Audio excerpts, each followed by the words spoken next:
Previously on This Sounds Serious. When the mandala ended, people were really upset. I mean, just losing it. It was quite possibly the most confusing case I've ever been a part of.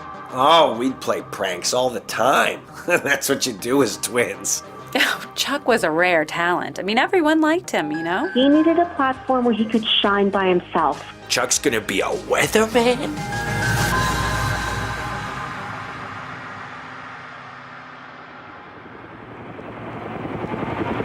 He's doing a U-turn on the 5, and he's speeding back towards the 22. He's running a red light, and another cross-section, and he's off the road now. It's something we take for granted now. He's getting out, he's climbing out of the car right now, and he's trying to escape on foot. But helicopter footage of crimes in progress and high-speed chases is a relatively recent phenomenon. And the police dog's taking him down now. Oh, he's biting his face. You don't like seeing that. This guy's gonna need a new face. And the reason I'm telling you this is because a helicopter is what created the opportunity for Chuck Bronsted to join the WQOO news team in 1994. Oh boy, 1994, that was the year that pretty much every TV station in America got a helicopter. That's Ken Shaw. I was a news director at WQOO TV in Orlando, Florida from 1988 till I retired in 2014. And in 1994, that's when OJ happened. White Bronco, Al Cowlings. He's in the back of the Bronco. He's got pictures of his kids, stuff like that. I think he was crazy. Everyone's watching this. Everyone's glued to their screens. What's remarkable is nothing happened. One thing we have been noticing is it's a bit of a slow pursuit. The highway patrol don't want to intimidate him into doing anything rash. It was a low-speed chase. This is where that term comes from. Now you hear it probably once every 3 years, but before then, we didn't have a term low-speed chase. It was all high-speed chases. So this was innovative. From that point on, it was clear to every news director in the country that if you didn't have a helicopter, you may as well not even have a news broadcast. So that summer, the WQOO news team unveiled Chopper Q. When news happens fast, WQOO Eyewitness News takes you to the scene. Our eye in the sky, Chopper Q. And manning the chopper was veteran weatherman Tanner Austin. A new kind of reporting from a name you can trust. Tanner Austin here over the scene of the crime. Tanner Austin here reporting live above the fire at Winter Park Village. Tanner Austin here getting the bird's eye view above the American Girl store where there's been an explosion. Your eye in the sky, Tanner Austin. Oh yeah! The truth is, when the Chopper Q opportunity came along, everybody wanted that spot. I mean, it was like All About Eve on steroids. If you're not familiar with that movie, it's worth a rental. You really should go check it out. I'm assuming you're familiar with steroids. And I just had to pick Tanner, He was my guy. He was our head weatherman for most of the 80s, early 90s, and the interesting thing about Tanner was he wasn't a trained meteorologist. He did not go to any kind of weather school. He was a real reporter. He was good. He was a news hound. And with Tanner Austin out, that meant there was an opening for WQOO's new head weather reporter. And we want to give a warm WQOO welcome to our new meteorologist making his debut today, Chuck Bronsted. Hi. It would be Chuck's first big weather job. And hello, Orlando. But also his last. It's This Sounds Serious, the case of Daniel Bronsted, a CastBox original. I'm your host, Gwen Radford. On this show, we are trying to uncover the details of the life of Daniel Bronsted, the most intriguing 911 caller I've ever heard. In this episode, the final years of meteorologist Chuck Bronsted as a husband, a brother, and a rising star in the media scene of Orlando, Florida. This episode will take us to the end of the pre-call period of the story, all the way up to the 911 call itself.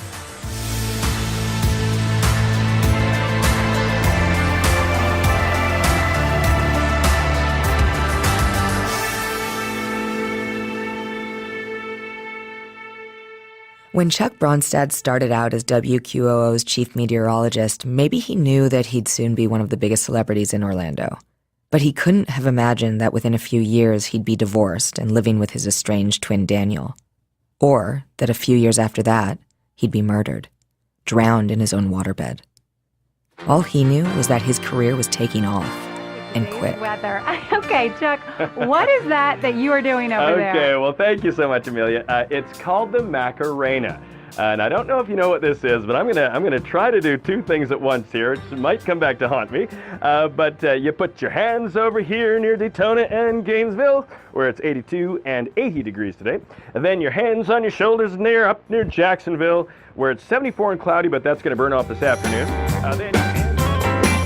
Chuck was just, he was the coolest, you know? He was like, I don't know, a combination of Elvis Presley and Gene Rayburn. And jump, hey, that's the weather. I mean, where do you come up with this? Never before had there been a weatherman who was so plugged into pop culture, into the youth culture. I would look at him and be like, dang, I'm just finding out what this thing is from Chuck, you know? Within months, Chuck was the top weatherman in Orlando. How's it going, Chuck? So, you got all your Christmas shopping done? Well, ho, ho, ho, Amelia. Hi, and yes, I have, actually. It was a short list this year. Had to actually get something pretty nice for my wife this year. Get back on her good list, as it were. And then, of course, for myself, I'm hoping to get one of those Tamagotchis. Oh. Have you heard of those? No, what is that? Well, it's a robot pet that lives in an egg. And so Chuck was always very cool on the air, but it's funny, you know, off the air he got a bit nervous. So before we would go live, he would always go, "Come on, Chucky boy, come on, Chucky boy," you know, to psych himself up. It was actually pretty cute. That's Amelia Cruz, WQOO news anchor while Chuck was chief meteorologist. Pretty soon after Chuck arrived, we went from being third place in the ratings to first. I mean, okay, you can't give Chuck all the credit, okay? I had a special bond with the audience, too. Oh, it was all Chuck. I mean, absolutely, without question. Of course, that's Daniel Bronsted, Chuck's twin brother. I've noticed whenever he speaks about Chuck, you can tell he's proud of his brother's accomplishments, even when he's talking about the time they were apart. Remember, Daniel wasn't around as Chuck's career began to take off. He was allegedly a member of the mysterious Central Florida cult, the Mandala. I mean, you don't go from, last place to first place overnight because of, Amelia's leads or because of what Howard Sinclair was reading about entertainment. I don't think so. It was all Chuck. He just had that face for weather. It was destination viewing. People couldn't wait to see if there was going to be rain.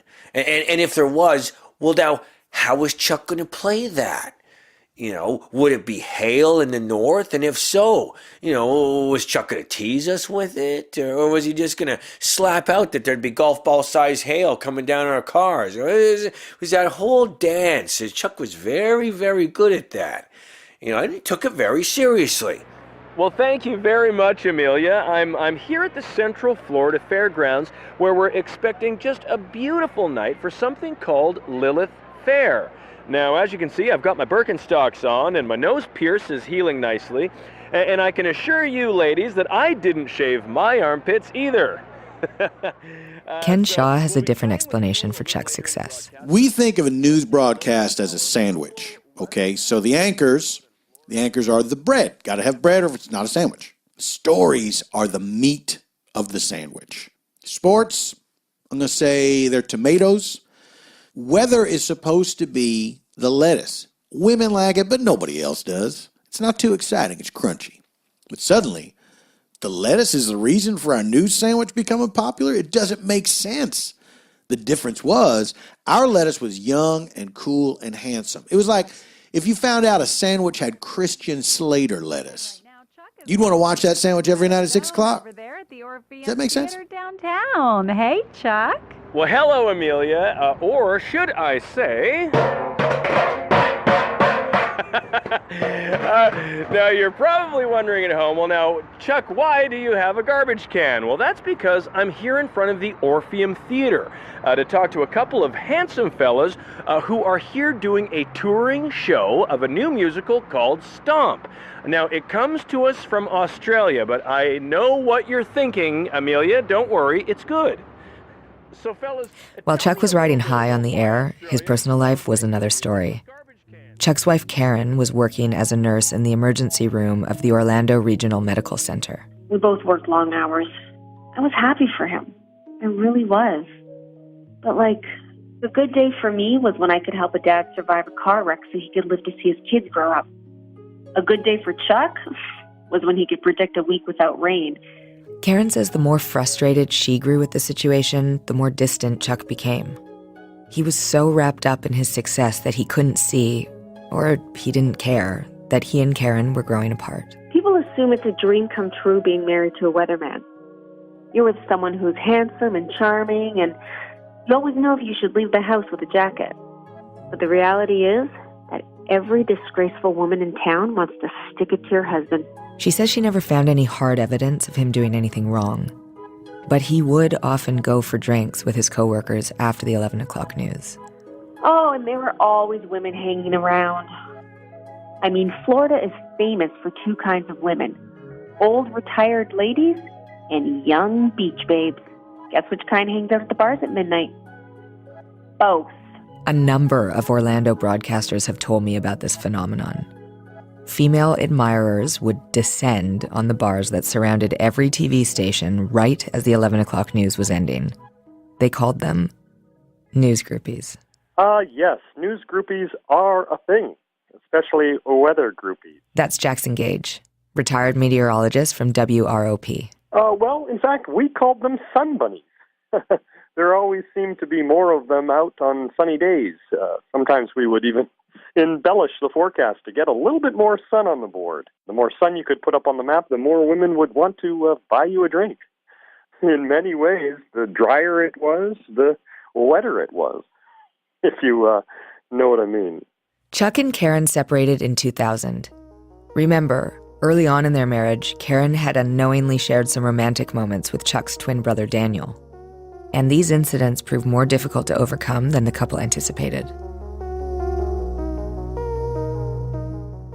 In 2000, Chuck had no parents, no wife, and with Daniel still allegedly a member of the Mandala cult, no brother. He found himself alone for the first time in his life. That happens to most people at some time or another, but you have to imagine it's especially difficult for a twin. A lifetime of having someone who knows you so well, you don't even have to say anything. Someone who understands you and has an innate ability to feel your pain. And then you're all by yourself, without a partner, just your thoughts bouncing around your head. Chuck moved out of his home with Karen and into the penthouse suite in the Baldwin Palms condo development in Orlando's ultra-exclusive Baldwin Park neighborhood. But within a few weeks, Daniel was back.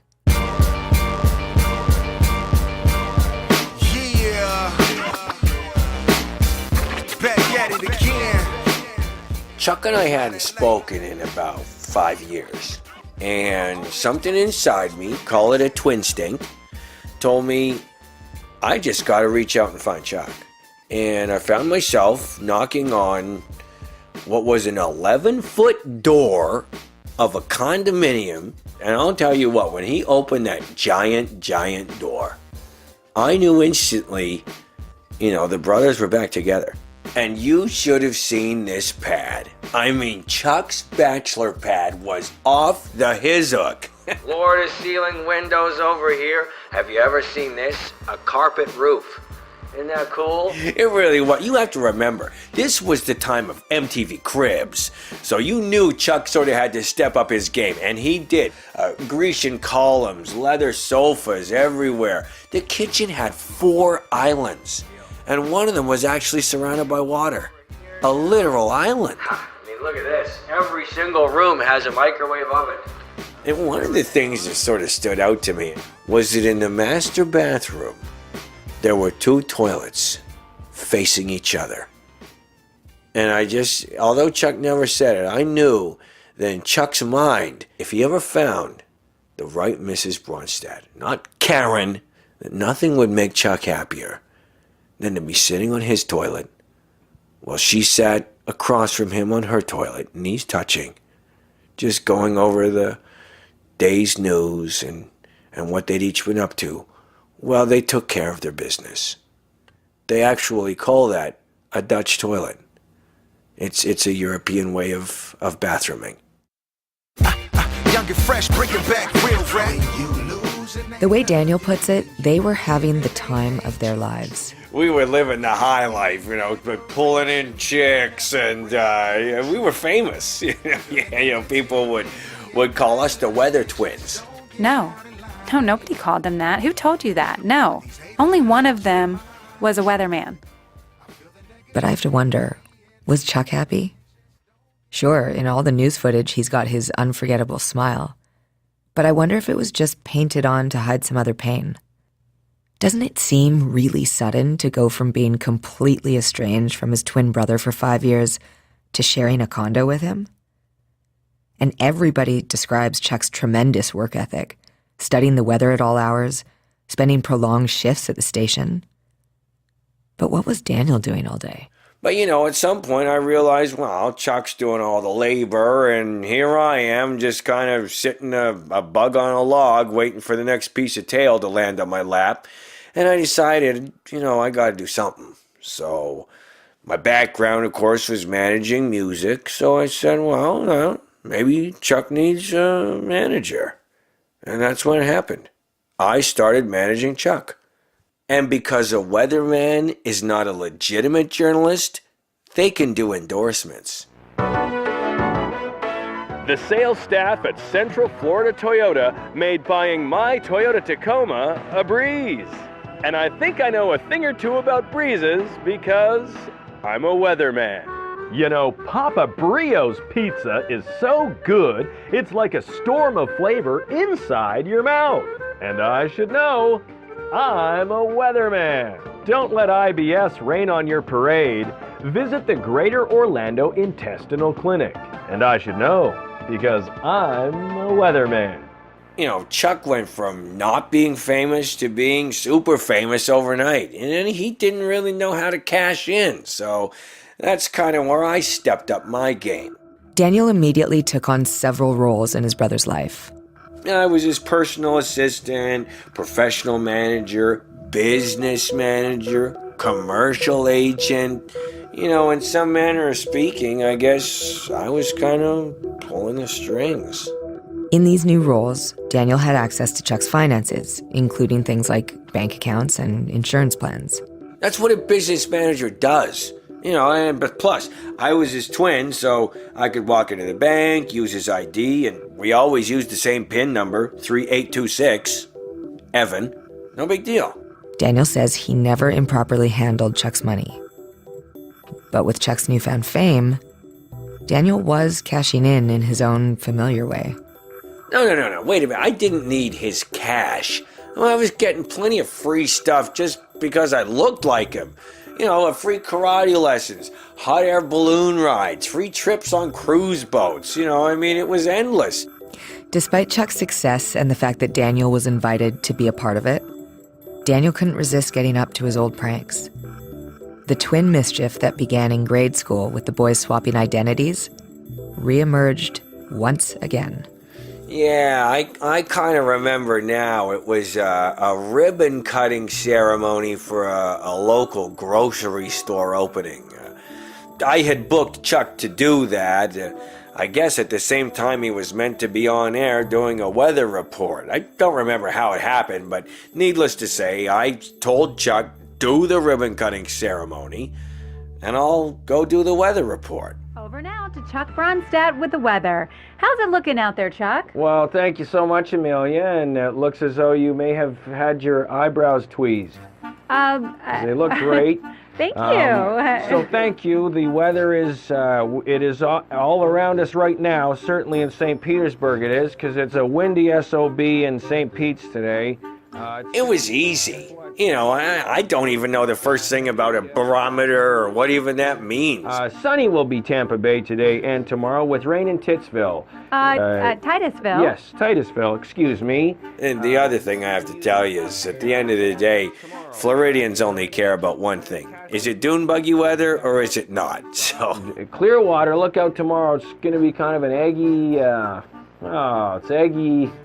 What's the word, Amelia? I am not sure, Chuck. I don't know what eggy means. I'm not sure anybody like does. It's that thick, you know, when you can't see it, it's fog? like, yeah, it's foggy. people and, honestly couldn't tell if it was Chuck or me. We all knew when Daniel did the weather. I mean, of course. Everyone in that newsroom knew. And Gainesville, look out, because there's salmonella. I'm sorry? Yeah, I guess there were people at home that were being fooled into thinking it was Chuck, but, he kept doing it. Thank you, Chuck Bronsted, for that very interesting weather report today. And we're going to head over to... Some guy said it looked like a dog's penis. What? The mic is on? Eventually, Daniel booked too many endorsements for Chuck, and he didn't have time to do them all. So Daniel ended up shooting some of those TV commercials. I'm Chuck Bronsted, the weatherman. Orlando bath fitters will put one of these metal bars in your bathtub so you can soak those old bones with no worries about immobility. It's hard to watch. Not just the ads, all of it. State-of-the-art metal bars are so durable. Check this out. Look how many times I can kick this thing, and it still won't come off the wall. I find Daniel's actions during this time to be really troubling. A man in his late 30s pretending to be his twin brother, and without any hesitation. I hate to interrupt you there, Chuck, but actually that's not Sarasota. I'm pretty sure, Amelia, that's Sarasota right there. He doesn't stop to consider whether this is wrong. Oh, right. There's an element of self-sabotage to it. It's like he's forcing Chuck to come crashing down. Then what are you saying? This is Naples? Yes, Well, Chuck. He had just acted responsibly. He could have shared in Chuck's success for years to come. But more than that, it's childish. He's like a kid pretending to be a grown-up, putting on Dad's tie and carrying his briefcase. Except the grown-up he's pretending to be is his own age. Yeah, the ads got really bad, and they affected Chuck's ability to do the weather. Chuck had this terrible contract with a local sandwich shop, and it said Chuck couldn't be seen eating any of their competitors' sandwiches or even saying the competitor's name. And guess who their competitor was? I'm actually going to give you space to guess. Whatever you said wrong. The name was Thundersub. Thundersub! Now, can you imagine trying to do the weather without saying thunder? Because it's going to come up. Now, down in Kissimmee, we could even see some lightning. And that, of course, will be accompanied by that bang, bang sound that we recognize when we... In Winter Park, we've just received reports that there is a rumble storm moving in. So you're going to want to grab your umbrella if you're going outside in that rumble storm, which will be... The last straw was when Daniel completely fabricated a story about a hurricane live on air. 58 degrees. And what else can I tell you? Well, tomorrow there's going to be a hurricane. So get ready for that. It's Hurricane Beverly. I don't see anything about a hurricane on the wire. Yeah, here, it just happened. It's come up from Antarctica and it's pushing pretty hard at the bottom of us. Oh, we got a big fine from the FCC for that. That was rough. Daniel, he was permanently banned from the station. I mean, he's lucky he didn't get Chuck fired, you know. But we couldn't let Chuck go. That guy was the best. I don't know how Chuck reacted to the incident. He never spoke about it publicly, except for an on-air apology.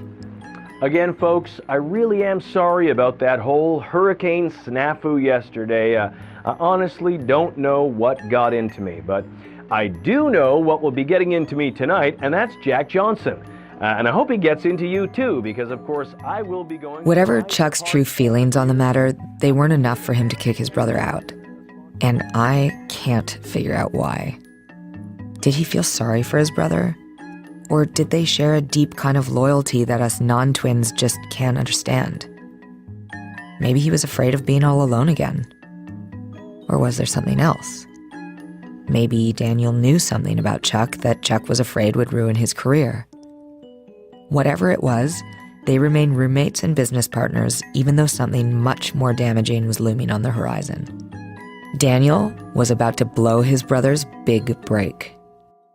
It was December 2006, and, Chuck was so busy, between the broadcasts, Christmas parties, endorsements over the holidays. He was wiped. It was during this time that Daniel got a call about Chuck from the head of network news in New York.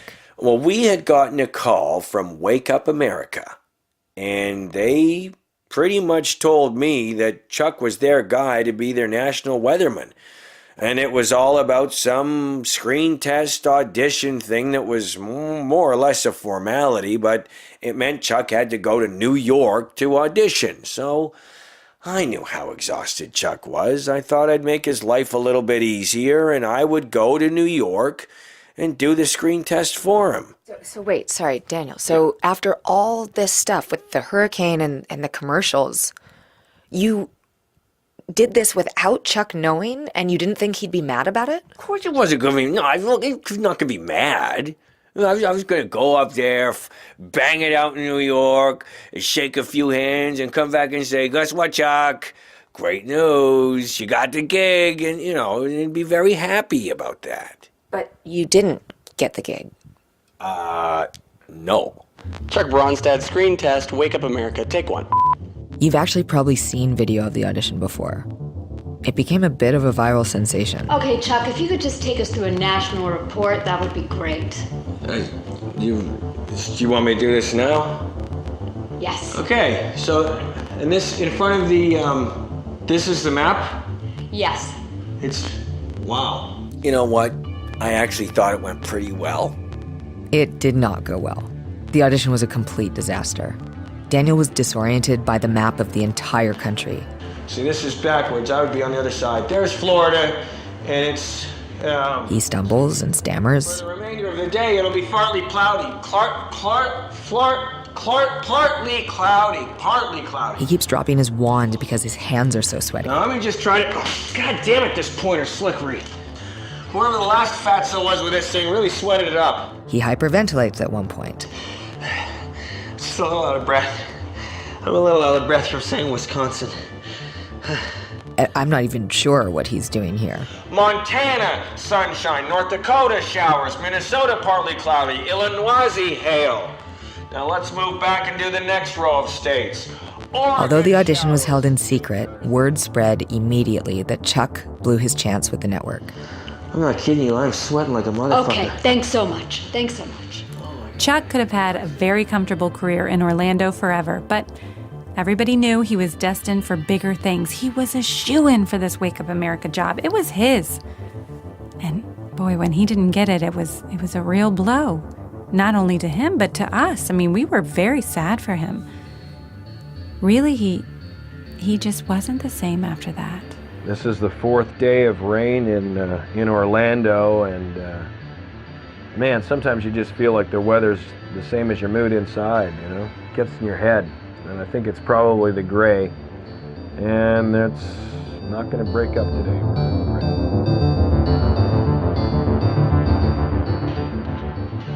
On air, Chuck was completely devoid of emotion, but privately, almost everyone I spoke to says he was furious. Daniel cost him this once-in-a-lifetime opportunity and ruined every bit of his credibility. They had a big fight, and Chuck threw him out for good. Chuck never threw me out. I remember coming back from New York and Chuck being there with his arms outstretched, giving me one of his world-class Chuck hugs, and he said, brother, that was crazy in New York, and whatnot, but I forgive you. I love you. And now let's go inside and we'll cut into the turkey, because it was Christmas, and it was our last Christmas together. It was a wonderful, wonderful Christmas. And a few weeks later, Chuck was dead. It's my brother. I think he's dead. Okay, please calm down, When sir. Chuck passed away, peacefully in his sleep, with his head sort of pressed deep inside that waterbed mattress. I took great comfort in knowing that when we parted ways, we were on good terms.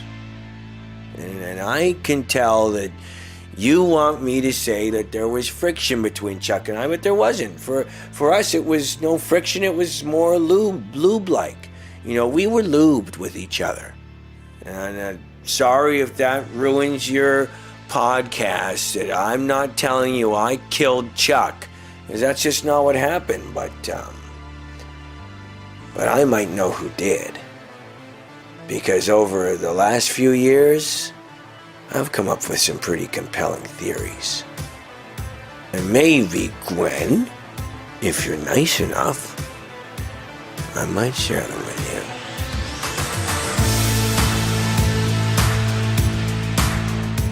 you. Next time on This Sounds Serious, who killed Chuck Bronsted? If you are sailing today, we'll have Tanner Austin's on the set. Get up, Tanner, get off the set. What are you doing? That boy was jealous and he was angry. There's a lot of Mondale members still out there, and I could see them coming for Daniel. The Flesh Boys kept going, but I got royally screwed by those brothers. Yeah, we would get calls, sometimes at 3 a.m. One time they mailed us a finger.